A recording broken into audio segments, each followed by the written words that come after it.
Terpujilah nama-Mu Tuhan Yesus, Tuhan yang sudah hadir di tengah kami, Tuhan yang kami sembah, yang selalu ada menyertai kami, yang tidak pernah meninggalkan kami, melindungi dan memberkati kami.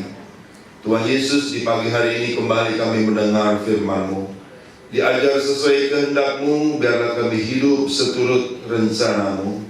Dalam nama Tuhan Yesus kami berdoa bersyukur. Haleluya. Bersama kita katakan amin. Beri pujian bagi Tuhan kita. Silakan duduk Bapak Ibu. Selamat pagi, shalom. Apa kabar? Luar biasa. Puji Tuhan, saya boleh ada kembali di tengah-tengah Bapak Ibu. Judul khotbah saya, saudara, adalah kerinduan yang tidak menjadi kenyataan. Tolong diulang. Iya. Kita ini perlu dalam kehati-hatian. Saya bukannya untuk, ya kan, dalam arti menampik anugerah yang Tuhan sudah berikan bagi setiap kita.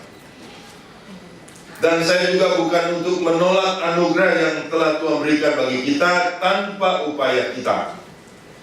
Tetapi juga saya mengasihi Bapak Ibu sekalian, sebab ada orang yang telah mendapatkan anugerah masih hidupnya dalam sembarangan dan serampangan.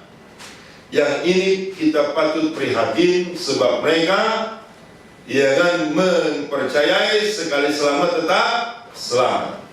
Ini yang perlu kita hati-hati. Memang kita diselamatkan ini tanpa upaya kita. Tetapi setelah kita diselamatkan harus ada upaya dong. Sebagai orang yang telah diselamatkan, sebagai orang yang telah mendapatkan anugerah Tuhan, bahkan menghargai anugerah Tuhan, harus ada fakta nyata dan ada perubahan yang jelas. Amin, saudara. Tidak bisa kita hidup ini sebelum dapat anugerah dengan setelah dapat anugerah sama, nggak bisa, sama jahatnya. Harus ada satu nilai perbaikan. Makanya kentara orang yang menghargai anugerah dengan orang yang tidak menghargai anugerah. Orang yang terdapat dalam dosa yang orang telah bertobat. Sangat nyata. Makanya jangan sampai kerinduan tidak menjadi kenyataan. Rindu masuk surga, ternyata masuk neraka. Itu yang saya prihatin karena saya mengasihi jemaat. Jadi dengan demikian Bapak Ibu, kita bukan menampik anugerah Tuhan yang luar biasa, tetapi disitulah kita menghargai anugerah Tuhan dengan hal perubahan dari kelakuan kita. Iya kan? Nah, yang pertama Bapak Ibu, rindu untuk dipakai Tuhan ternyata gagal. Kita lihat saudaraku di dalam Galatia 5. Galatia pasal 5, rindu dipakai Tuhan ternyata gagal. Kita lihat di dalam Galatia 5. Apakah kita ini bersedia ditegur oleh firman Tuhan ini? Galatia 5 ayat 16 dan 17. Rindu dipakai Tuhan ternyata gagal. Galatia 5 ayat 16. Maksudku ialah, hiduplah oleh roh, maka kamu tidak akan menuruti keinginan daging. Sebab keinginan daging berlawanan dengan keinginan roh, dan keinginan roh berlawanan dengan keinginan daging. Karena keduanya bertentangan, sehingga kamu setiap kali tidak melakukan apa yang kamu kehendaki. Saudara, banyak orang rindu dipakai Tuhan karena karakter masa lalu yang seperti firman ini katakan gagal. Ini Paulus mengatakan kepada orang-orang Kristen, kepada orang-orang yang sudah menjadi pengikut Yesus Kristus. Bapak Ibu perlu paham, ada perbuatan daging yang mana tanpa kita sadari kita akan kerjakan. Makanya dipertegas di sini di ayat yang ke-17, sebab keinginan daging berlawanan dengan keinginan roh, dan keinginan roh berlawanan dengan keinginan daging. Karena keduanya bertentangan, sehingga kamu setiap kali tidak melakukan apa yang kamu kehendaki. Ini Anda harus tanggulangi. Ini Bapak Ibu harus bertanggung jawab. Sebab keinginan daging itu datang dengan sendirinya tanpa Anda bisa tahan. Paulus pernah mengalami dilema ini Yang dikatakan satu sisi aku ingin berbuat baik, yang jahat tak aku lakukan. Kalau ini Bapak Ibu karakter lama tidak bisa ditanggulangi, ini berbahaya. Dan gak peduli Bapak Ibu seberapa pintar. Karena banyak orang pintar tidak menjamin dirinya tidak berdosa. Amin. Banyak orang cerdas tidak menjamin dengan kecerdasannya dia itu tidak berdosa. Dia itu tidak melakukan kejahatan. Justru yang benar harusnya takut akan Tuhan awal dari ilmu pengetahuan. Makanya di sini saudaraku, di dalam diri kita ada tanggung jawab di situ untuk supaya perbuatan daging tidak muncul kembali dan ada satu nilai hal-hal yang kita bertanggung jawab. Kita hanya melakukan apa yang Tuhan kehendaki. Makanya di sini saudaraku, Paulus akhirnya pernah mengatakan kami memiliki pikiran Kristus di 1 Korintus 2 ayat 16. Makanya saudaraku, penguasaan diri kita di dalam yang anugerah Tuhan ini penting. Bukannya kita lepas tangan atas nama kita dapat anugerah, atas nama kita diselamatkan. Ternyata kita tanpa untuk ada upaya melakukan nilai-nilai tanggung jawab kita. Tuhan sudah memberikan tanggung jawabnya. Tuhan sudah memberikan satu nilai hal yang luar biasa. Kita juga harus ada satu timbal baliknya. Karakter masa lalu Bapak Ibu, menurut ahli jiwa Sigmund Freud mengatakan manusia sukar untuk, ya kan? Untuk apa? Untuk keluar dari masa lalu. Ini perlu kita untuk serius. Kalau kita tidak serius, sudah banyak tampilan-tampilan orang Kristen, bahkan sudah dibaptis beberapa kali, tetap bikin jahat, tetap bikin najis. Kalau dibikin nasihat, apa alasannya? Oh, saya pasti diselamatkan, saya pasti masuk surga. Padahal Tuhan mengatakan di Matius 7 ayat 21, bukan setiap orang yang berseru kepadaku Tuhan, Tuhan akan masuk dalam kerajaan surga. Saudara, lagi-lagi saudaraku saya beritahu, saya bukannya untuk menampik anugerah, tapi di sini saya kasihan orang yang melecehkan anugerah. Yang mana saudaraku, dia pikir dia telah diselamatkan, ternyata tidak, karena di dalam dirinya tidak ada tanggung jawab melakukan satu bukti orang yang telah diselamatkan. Makanya saudaraku, kita harus ada perbedaan. Amin. Iya dong, anak Tuhan harus berbeda dong dengan anak-anak dunia. Orang yang telah diselamatkan harus beda dong dengan orang yang belum mengenal Yesus Kristus. Kalau nggak ada perbedaan samimawan Bapak Ibu, bahkan saudaraku seringkali di balik anugerah itu kita bermain kejahatan. Apakah itu justru yang tidak melecehkan anugerah tersebut? Sehingga dengan istilah semua kue, dulu kita masih takut karena ada hukum karma. Tetapi begitu ada hukum anugerah, wah, kita bikin dosa tanpa ada ganjalan. Kita bikin dosa tanpa ada satu peringatan. Kita bikin dosa tanpa ada satu hambatan. Wah, kalau begitu anugerah itu jauh lebih buruk dong. Iya kan? Makanya untuk hal ini kita perlu benar-benar memperhatikan karakter masa lalu kita. Mengingat masa lalu kita jahat. Roma 3:23, semua manusia telah kehilangan kemuliaan Tuhan. Nah, dalam anugerah inilah kita diberikan bekal sama Tuhan, berikan modal sama Tuhan. Berbuat baiklah kalian. Usahakan berbuat baik. Amin. Usahakan berbuat benar, usahakan bekerja keras untuk dalam hal kebenaran. Jadi kita bukannya hanya uncang-uncang kaki dan pada akhirnya kerinduan kita masuk surga tidak menjadi kenyataan. Kalau kita masih tetap dalam wilayah-wilayah kejahatan. Ya, saudaraku, banyak hal ini orang rindu dipakai Tuhan, Bapak Ibu, ternyata gagal karena masa lalunya kembali datang seperti babi kembali kepada kubangannya.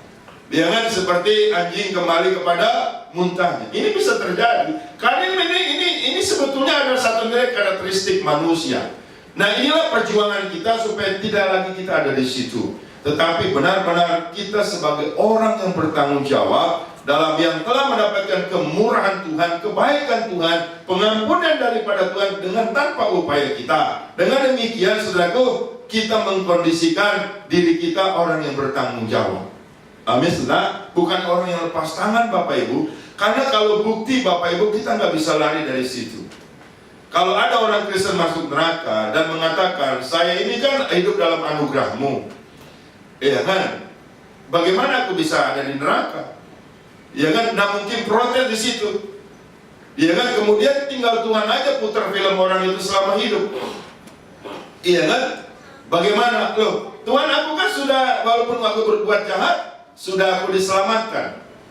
Kata Tuhan, itu perbuatan yang telah aku berikan anugerah. Perbuatanmu yang sebelum dapat anugerah udah nggak ada, dihapus. Amin, saudara. Dosa-dosamu sudah dihapus. Tapi ini perbuatanmu yang engkau dalam anugerah. Jadi engkau dalam anugerah itu kerjaanmu, bukannya keberadaan modal yang Tuhan berikan. Sebagai orang-orang benar, dimanfaatkan dengan baik sebagai alat kebenaran, tetapi tetap menjadikan dirinya menjadi alat dosa.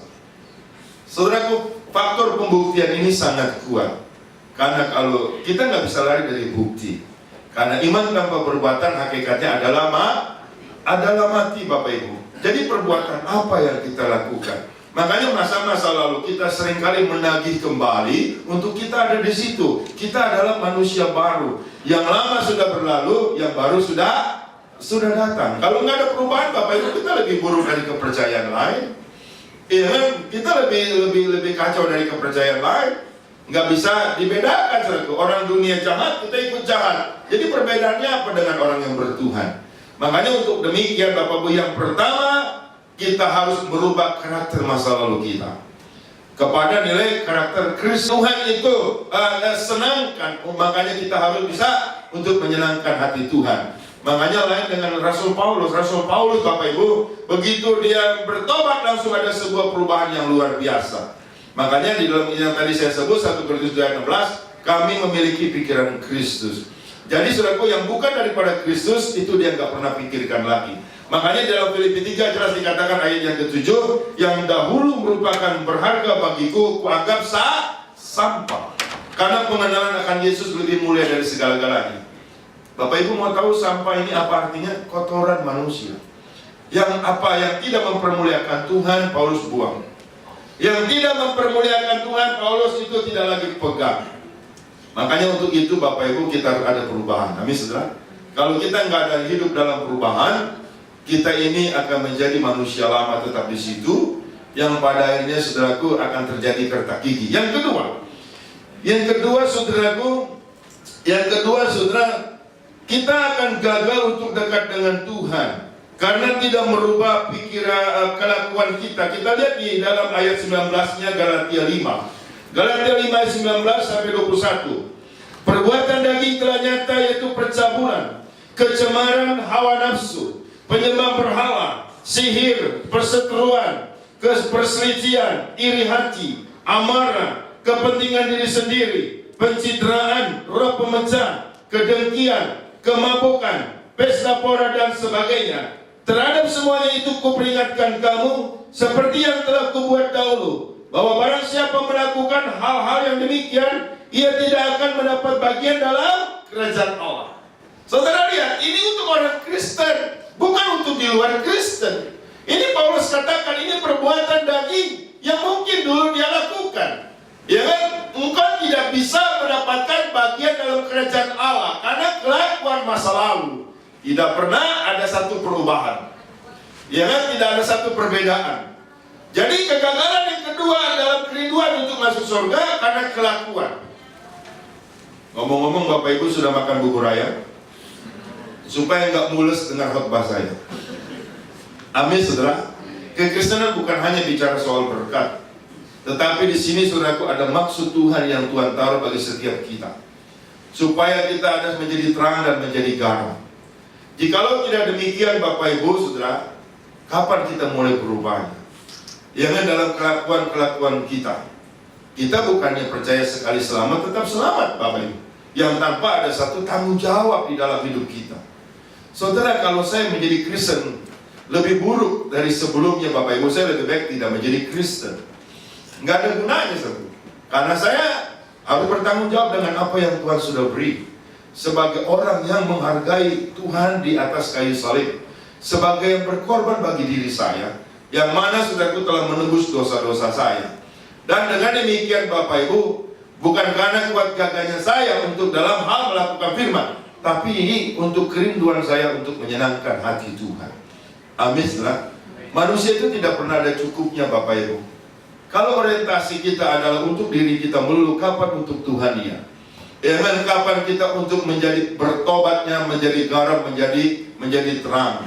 Sebab kalau kita menjadi batu sandungan Bapak Ibu, berapa banyak jiwa-jiwa ada kebencian dalam untuk kepada Tuhan. Sehingga berapa banyak orang Kristen kelakuannya tidak membawa orang datang kepada Kristus, justru menjauhkan orang dari Kristus. Karena kelakuan-kelakuannya yang dilakukan sadar maupun yang tidak sadar, sehingga pada akhirnya saudaraku tidak membawa buah apa-apa, tidak membawa jiwa-jiwa, justru membawa akar kepahitan. Dan pada akhirnya saudaraku, apakah ini yang dikatakan yang dikatakan orang yang bertanggung jawab? Tidak bisa kita begitu.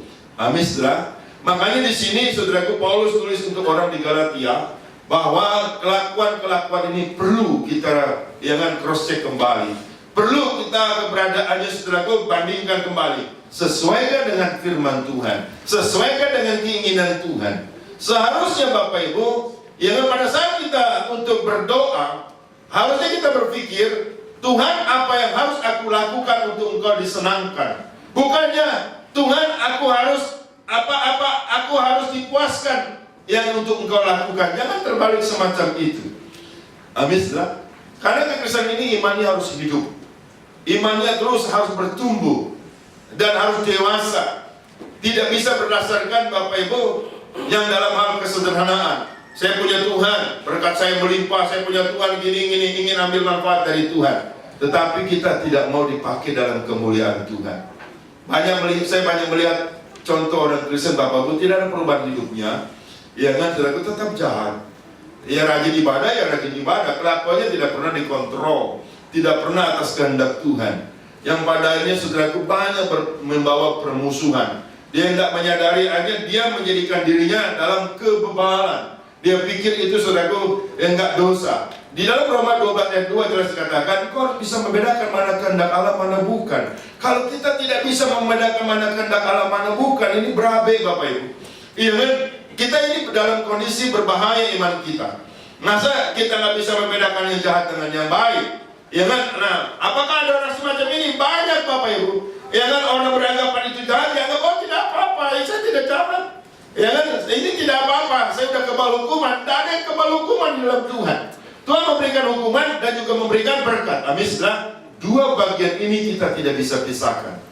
Makanya jagalah kelakuan kita supaya kita tidak gagal dekat dengan Tuhan.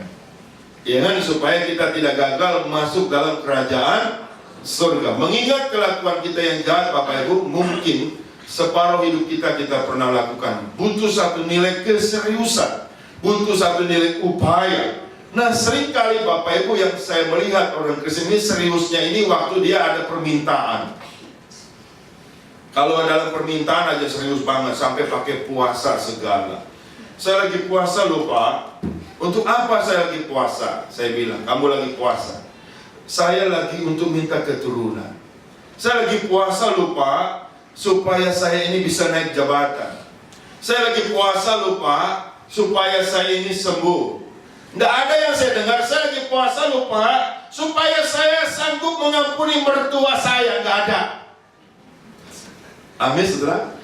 Mereka berupaya sungguh-sungguh untuk kepentingan diri sendiri. Dalam hal untuk tidak mengampuni orang, tidak pernah ada yang sungguh-sungguh. Apakah ini bisa dibenarkan? Seberapapun kau kaya mendapatkan berkat dari Tuhan, kalau kau tidak bisa mengampuni, itu kegagalan total. Jikalau engkau sudah diampuni, engkau juga harus bisa mengampuni. Amin. Hidup dalam kekudusan. Kalau tidak dalam hal keseriusan Bapak Ibu, kita selalu jatuh dalam kenajisan. Apalagi wajah saya yang ganteng begini. Kalau nggak serius dalam hidup kudus dan kekudusan harga mati Bapak Ibu, banyak godaan. Maklum orang ganteng, amin saudaraku. Banyak cobaan Bapak Ibu. Ini serius di dalam diri saya. Amin saudara, kuduslah kamu karena aku kudus. Kalau nggak serius Bapak Ibu nggak bisa.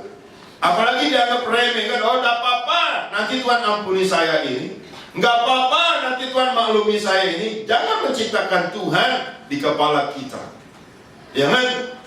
Kalau kita bikin dosa, menantang pengampunan Tuhan, ini repot Bapak Ibu. Sebab di Ibrani 10 ayat 26 jelas dikatakan, jikalau engkau sengaja engkau berbuat dosa, dengan apa lagi engkau diampuni? Tidak bisa Bapak Ibu. Padahal engkau sudah ada di dalam terang Tuhan.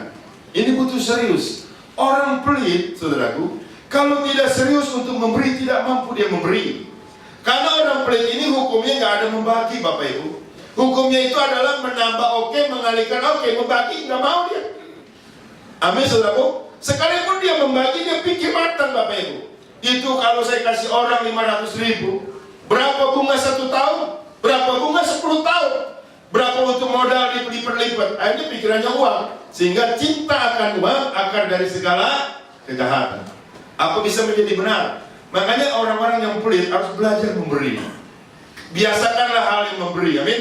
Pada saat kau biasa memberi, sifat pelitmu tidak ada lagi, kelakuan pelitmu tidak ada lagi. Di sini ada perubahan. Di sini ada upaya kita yang harus kita kerjakan.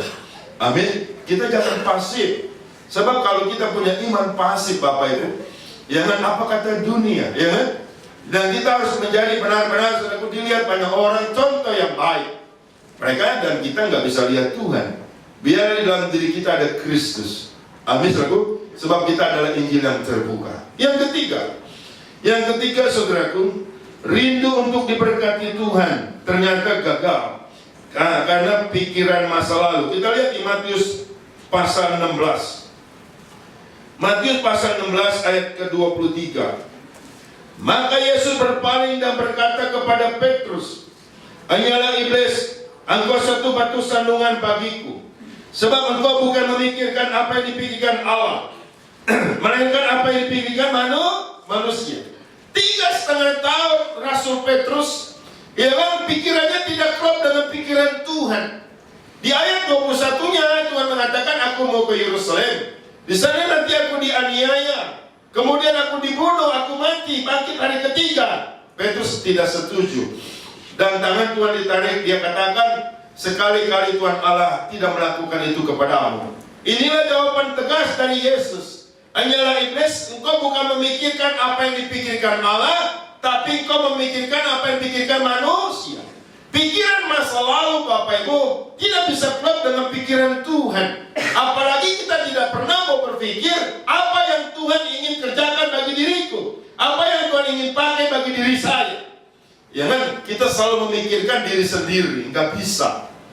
Makanya tadi saya bilang di 1 Korintus 2:16, Paulus bilang kami memiliki pikiran Kristus.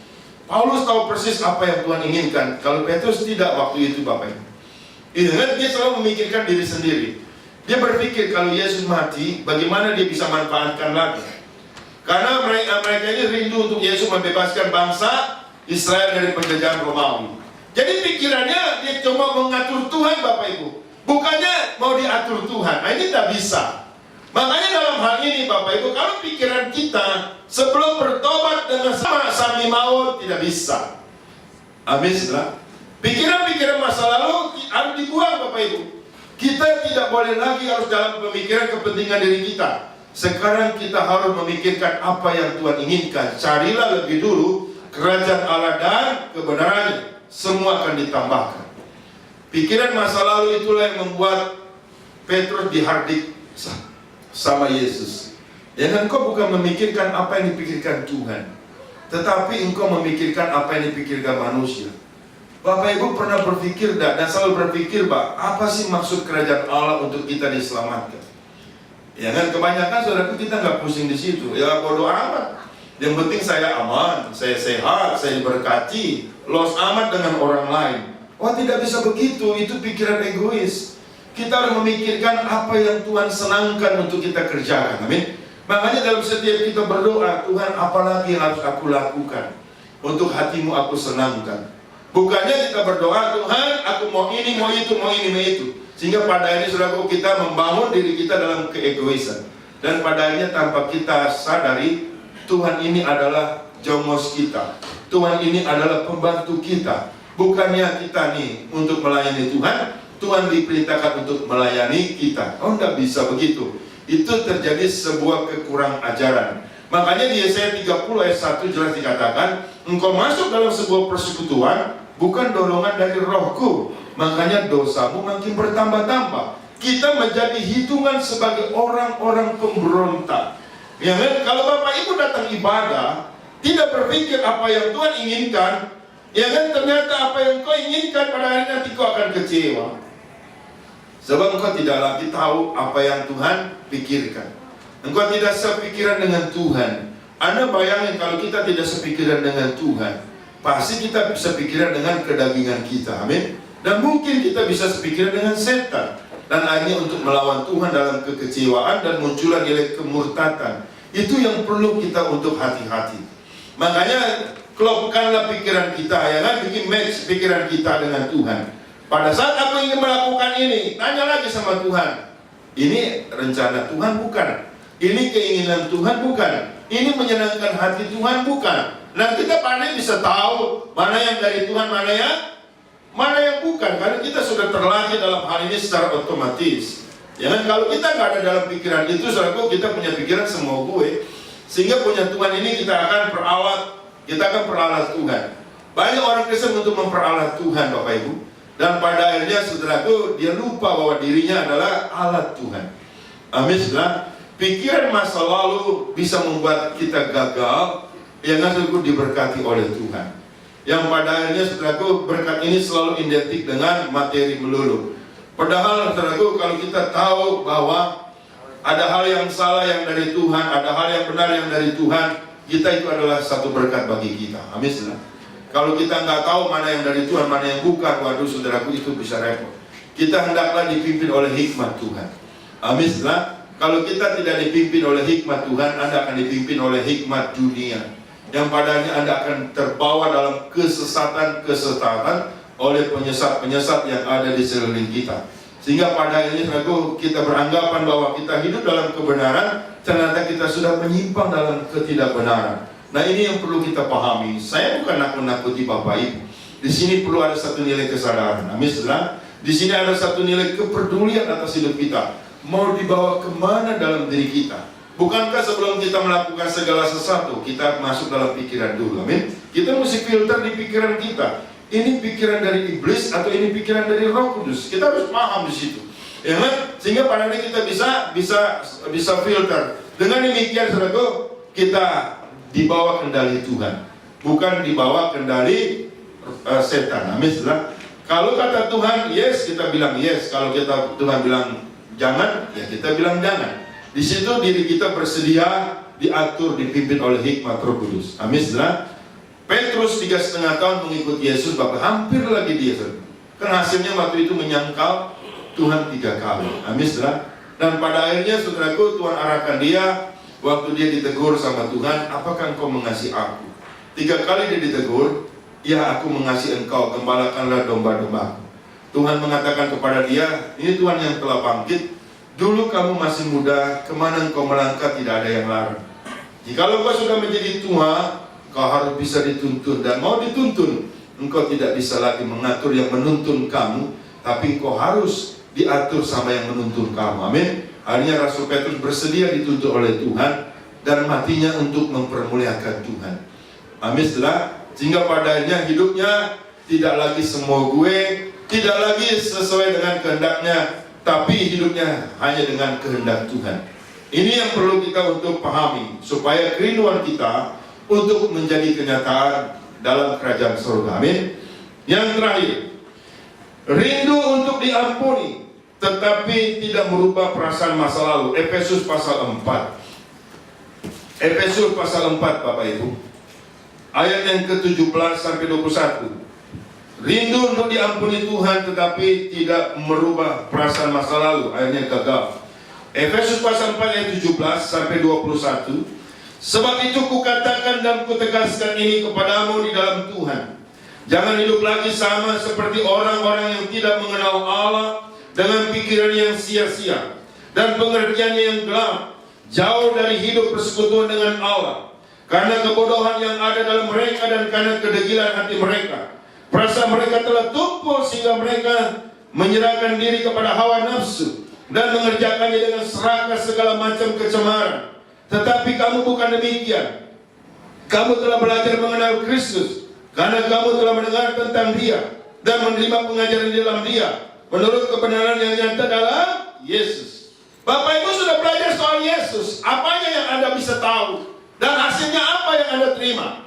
Kalau kita belajar soal Yesus hanya urusan-urusan materi, saudaraku, itu salah besar. Kita belajar Yesus, belajar pribadi Dia. Amin. Pribadi Yesus adalah pribadi yang lemah lembut. Makanya Yesus katakan, Marilah datanglah kepadaku yang letih dan lesu berbeban berat. Aku akan memberikan kelegaan kepadamu. Kenakanlah kuk yang kupasang karena ringan adanya. Belajarlah kepadaku karena aku lemah lembut. Yesus adalah lemah lembut. Seringkali kita mendukakan hati Tuhan, perasaan kita tumpul dan bebal. Kita pikir bahwa Tuhan ini tidak tersinggung. Kita lakukan hal yang jahat. Makanya di 1 Tesalonika 5:19 dikatakan, jangan kau padamkan roh yang di dalam hatimu. Jangankan perasaan Tuhan Bapak Ibu, perasaan pasangan kita aja tidak boleh kita singgung. Amin, saudaraku. Iya kan? Seringkali saudaraku, misalnya seorang suami bikin hal kenajisan, dia tidak menjaga perasaan istrinya, begitu sakit hati. Dalam perselingkuhan, dia tidak bisa menjaga pasangannya, begitu sakit hati. Itu nggak ada roh kelemah lembutan. Iya kan saudaraku, nggak ada muncul buah roh yang dalam ke-9 buah roh itu di Galatia 5. Iya kan? Jadi makanya seringkali kita menciptakan Tuhan yang lain. Saya bikin najis, oh enggak apa-apa karena Tuhan ini mengampuni. Loh, Roh Kudus itu yang lemah lembut, loh. Di dalam kitab Yesaya dikatakan, adakah seorang wanita yang membuang bayi yang disusuinya? Sekalipun ada, aku sekali-kali tidak pernah akan membuang kamu. Perasaan Tuhan lebih lembut dari seorang wanita. Ya, saudaraku, pada saat kita bikin dosa, apakah Tuhan tidak berduka? Banyak orang Kristen Bapak Ibu, ya kan, tidak mengerti perasaan Tuhan, sehingga dia tidak bisa menangis di tengah orang menangis hasilnya, tidak bisa tertawa di tengah orang tertawa. Malah terbalik, dia menangis di tengah orang tertawa, dia tertawa di tengah orang menangis. Itu namanya abnormal. Tidak ada sign of crisis. Amin, saudara. Tidak ada kepedulian, tidak ada empati, tidak ada hati Tuhan. Yang ada adalah hati setan, yang mana seringkali banyak untuk menyakiti hati orang. Ya kan, dia pikir orang tersakiti dia tidak jadi masalah. Oh, tidak bisa. Kalau kita ada satu perasaan Roh Kudus, itu kita nggak enak, saudaraku, untuk bikin sakit hati orang. Amin. Kita tidak enak untuk membuat orang tersinggung. Itu kita sudah langsung ada templakan dari Tuhan. Jangan kau dukakan Roh Kudus yang di dalam hatimu. Amin, saudara. Jadi kita bisa paham, sehingga akhirnya kita memiliki satu nilai kelembutan, dan kita bisa juga mengampuni orang. Amin, saudara. Dan di situ kita bisa sebagai manusia yang benar-benar manusia. Jangan, saudaraku. Saudara, kalau kita kalau kita ditempelin, kita sakit ya? Kita sakit loh. Apalagi kalau kita tempelin orang, ya kan? Makanya kalau sebelum tempelin orang, kita harus tempelin diri kita sendiri, ya saudara. Banyak orang Kristen, saudaraku, perasaannya udah bebal. Ya kan, dia nggak peduli orang banyak tersinggung, dia nggak peduli orang banyak sakit hati. Pokoknya yang penting aku senang. Wah, ini berbahaya ini. Mana bisa di dalam pengampunan? Dia nggak mengerti perasaan Tuhan. Sudah diampuni, bikin dosa lagi. Sudah diampuni, bikin dosa lagi. Sudah diampuni, bikin dosa lagi. Ambil manfaat dari pengampunan itu untuk melancarkan dosa-dosa. Wah, itu yang gawat sekali. Dan padanya, saudaraku, lebih buruk dari orang yang tidak percaya Tuhan. Amin, saudara. Makanya gagal diampuni karena tidak ada nilai kepekaan, tidak ada satu nilai empati atas sesama orang, dan tidak memiliki satu nilai perasaan Tuhan. Perasaan mereka telah tumpul dan selalu bikin sengaja untuk bikin Tuhan berduka. Tidak bisa. Roh Kudus ada dalam diri kita. Amin, saudara. Ya, saya punya istri, Bapak Ibu, saya nggak pernah mau melukai hati dia, apalagi mengkhianati, Bapak Ibu. Ini penting bagi kita. Sebab kenapa? Sebab istri saya juga manusia. Makanya waktu Adam Hawa, si Adam dikasih si Hawa, dikatakan inilah tulang dari tulangku, daging dari daging. Ya kan, sama-sama manusia. Pasangan kita itu bukan monyet, Bapak Ibu. Ya kan, kalau pasangan kita manusia juga. Kalau kita bisa sakit hati, pasangan kita bisa sakit hati nggak? Bisa. Kecuali pasangan kita robot, dipukulin diam aja nggak sakit. Kita anggap begitu, ya perasaan kita bebal. Ya kan, kecuali kita anggap perasaan kita itu monyet, dibikin nggak ada sakit hati, kan nggak bisa. Makanya kenalilah pasangan kita, kenalilah sesamamu, kasihilah sesamamu seperti engkau mengasihi dirimu sendiri. Itu hukum Tuhan. Jangan yang hukum yang pertama, kasihilah Tuhan Allahmu dengan segenap hatimu, dengan segenap jiwamu, dengan segenap akal budimu, dengan segenap kekuatanmu. Jangan, dan kasihlah sesamamu seperti engkau sendiri. Itu semua kepenuhan hukum Tuhan, ada dua bagian itu.